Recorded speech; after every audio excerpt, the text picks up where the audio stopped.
really useful engines. Stop thief. Thomas stood at Farquhar, the top station of his branch line. He had brought round Annie and Clarabel after the morning journey, and was enjoying a short rest before the run back down the valley. His driver and fireman stood beside his cab talking to the guard, who had brought startling news.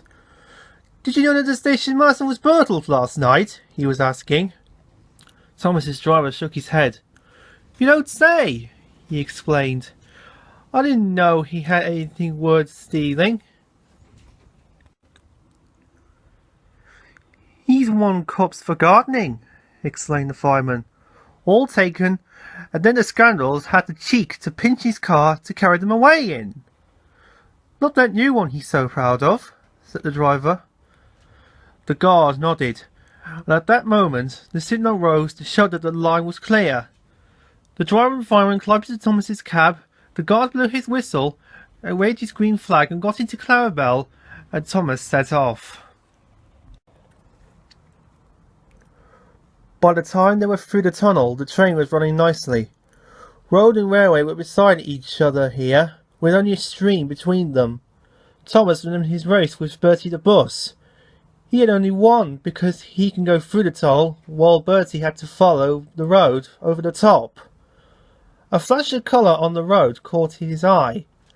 He tried to go faster to look more closely. "Steady, Thomas," said his driver. "There's plenty of time." "Can't we get closer to that car?" panted Thomas. "It looked like the station master's to me."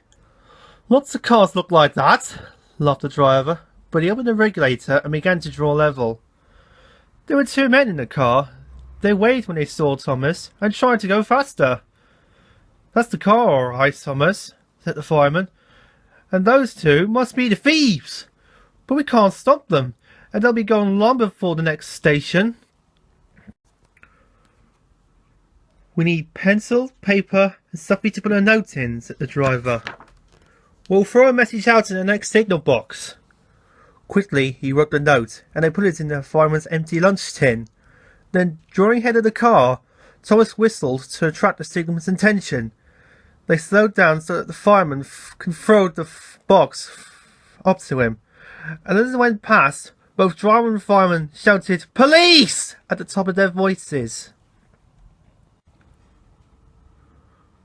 By now, the stolen car had gone well ahead, and Thomas did not see it again. But the signalman telephoned police headquarters at once, and the thieves were stopped at a roadblock about 10 miles further on. That afternoon, the Fat Controller travelled in Annie to Farquhar. When he got there, he and the station master climbed onto a porter's trolley. They told the passengers the whole story, and the station master thanked Thomas, his driver, and his fireman for their prompt action. The passengers cheered loudly, and they cheered once more when they heard that the station master's gardening cups have all been found, undamaged, in a sack at the boot of the car.